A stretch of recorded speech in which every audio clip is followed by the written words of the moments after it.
이번 시간에는 표본 설계 파트 2를 시작하겠습니다. 파트 1을 듣고 그 다음에 이 과정을 수강하시기 바랍니다. 이 페이지에는 사회과학 조사 방법론 교재에서 제시되어 있는 사회학 개론을 수강하는 학생 리스트라는 표입니다. 여기에는 학생 번호 1번부터 50번까지 제시가 되어 있고요. 그리고 연령이 써 있습니다. 그 다음에 이들 학생들이 사회학 개론을 수강한 다음에 여성학을 수강할지 여부를 조사를 한 데이터입니다. 네, 이 데이터를 엑셀에 넣어서 보았고요. 여기는 학생 번호를 의미하고요. 그 다음에 나이, 그 다음에 대학원생인지 대학생인지라고 구분이 되어 있습니다. 이들을 50명이니까 50명까지, 그 다음에 전체 나이에 대한 썸이 있고요.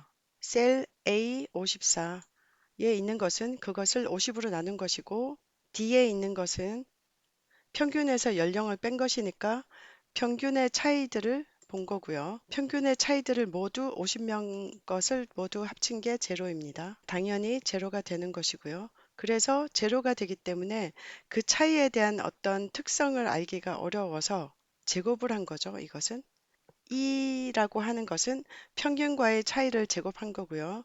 그러니까 D의 값을 제곱한 게 이 값이 된 거죠. 분산은 이것을 50으로 나눈 것입니다. 표준 편차는 분산 값에서 루트를 씌운 거죠. 그러니까 sqrt라고 하는 함수를 쓴 겁니다.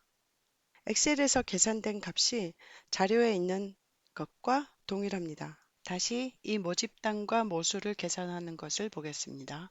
모집단 모수를 계산할 때는요, 평균을 낼 때 나이를 모두 합하고 50명이니까 50으로 나눠줬습니다. 그래서 평균이 24.2가 나온 거고요. 분산은 평균에서 각 나이를 뺀 것을 제곱한 것을 모두 더해서 50으로 나눠준 것이고요. 그래서 분산은 19.3744가 나왔습니다. 표준 편차는 분산해서 루트를 씌워준 것이죠. 이번에는 각 표본은 어떻게 되는지 종류별로 보겠습니다. 단순 무작위 표본 추출의 경우에는 크기가 n인 모집단으로부터 모집단의 모든 표본 단위가 선택될 확률이 모두 같도록 n개의 표본 단위를 선택하는 방법입니다. 엑셀에서 보면 랜덤을 랜드라는 함수를 씁니다. 프로그램에 의해서 과학적인 방법으로 만들어 주는 겁니다. 하지만 엄밀히 말하면 알고리즘으로 본다면 랜덤이 완전 순수한 랜덤은 아니라고 합니다. 이렇게 5개를 뽑았고요. 평균은 24.6이 나왔는데 아까 계산했던 모집단의 평균과는 다른 값이 맞습니다. 5개를 뽑은 거를 가지고 평균을 냈으니까 당연히 평균 값은 다르겠죠. 모집단하고 표본은 값이 달라지는 거예요. 모집단을 그냥 계산하는 것과 몇 개를 뽑아서 표본을 계산하는 것은 어떨지 알아보도록 하겠습니다. 추출된 것을 가지고 모수를 추정하는 거죠. 분산을 계산할 때 각각의 나이에서 평균의 차이를 제곱한 것을 다 더해서 5로 나눈 것이 아니라 n-1이 되어 있습니다. 여기는 왜냐하면 샘플이기 때문에 표본이기 때문에 n-1을 했습니다. 우리가 앞에서 자유도에 대해서 언급을 했는데 n-1을 해줍니다. 그래서 나누기 5를 하는 것이 아니라 나누기 4를 해야 됩니다. 그리고 분산의 값이 나오면 거기에 루트를 씌우는 거죠. 그 값을 추정하는데 모집단의 평균과 모집단의 분산이 있고요. 표본의 평균과 표본의 분산이 있습니다. 그걸 가지고 이렇게 추정을 합니다. 신뢰 구간 공식이 이런 게 있습니다. 예를 들면 정당 지지도 같은 것을 알아보는 여론조사 같은 게 있잖아요. 그런 걸 발표할 때 늘 표본 오차는 95%, 신뢰 수준은 플러스 마이너스 2.8% 혹은 뭐 플러스 마이너스 3.1%라고 하든지 그런 표현들을 많이 사용하죠. 그러니까 정확하게 확률을 하나의 숫자를 제시하는 게 아니라 오차를 늘 염두에 두고 신뢰 수준을 말하는 겁니다. 이렇게 신뢰 구간을 유도하는 식이 있는데요. 지금 여기서는 식을 구하는 것은 생략하도록 하겠습니다.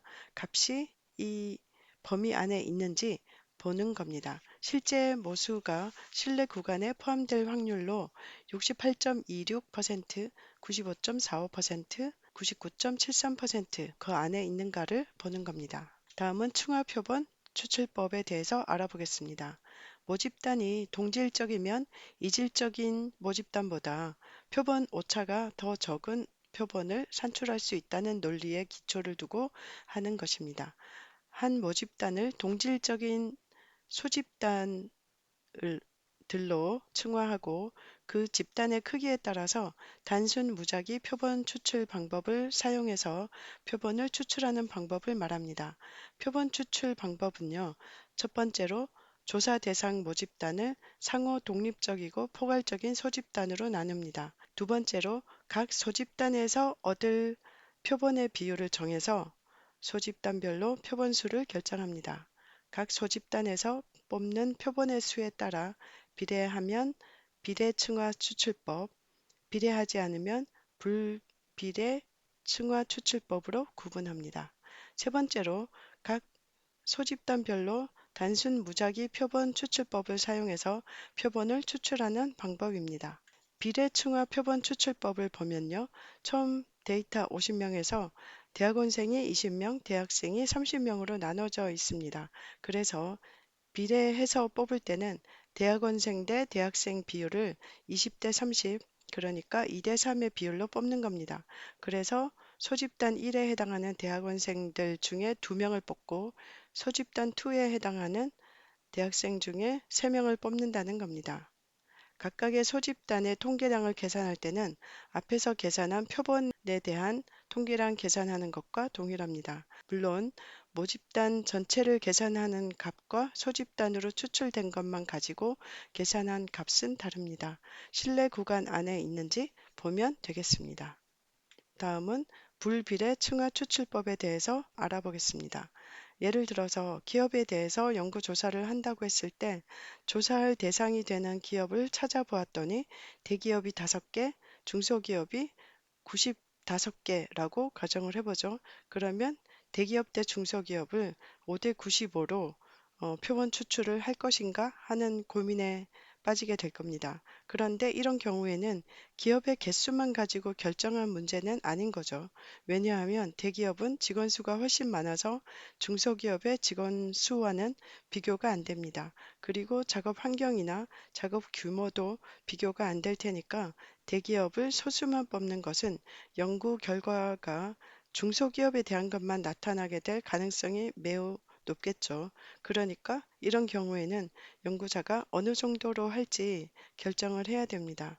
그래서 이 예시에서처럼 대기업을 3개, 중소기업을 6개로 정하면 기업의 개수는 비례하지 않지만 균형은 맞을 수 있다고 연구자는 본 것이죠.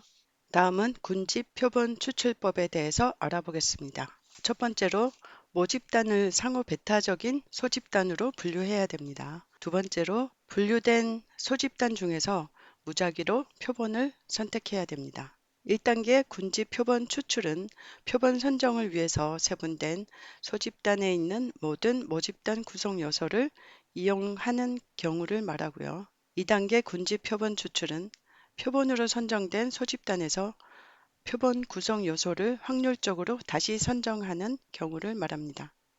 군지 표본 추출법과 층화 표본 추출법을 비교해 보겠습니다.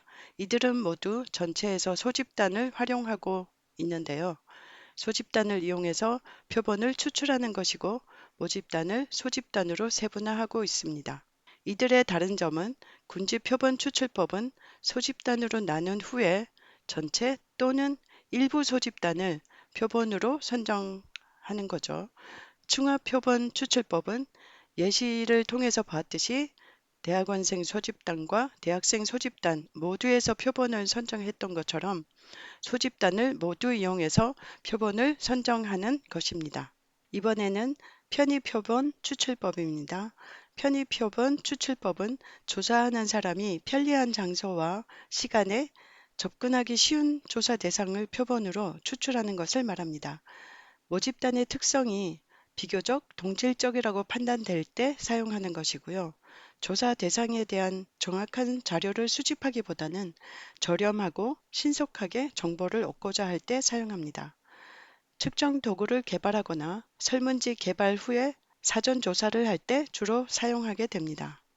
다음은 판단 표본 추출법입니다. 판단 표본 추출법은 조사자가 조사 목적에 적합하다고 판단하는 대상을 선택하거나 표본의 선택 기준을 정해놓고 선택된 표본에 대한 자료를 검토해서 가장 적합한 대상을 선별하는 방법입니다.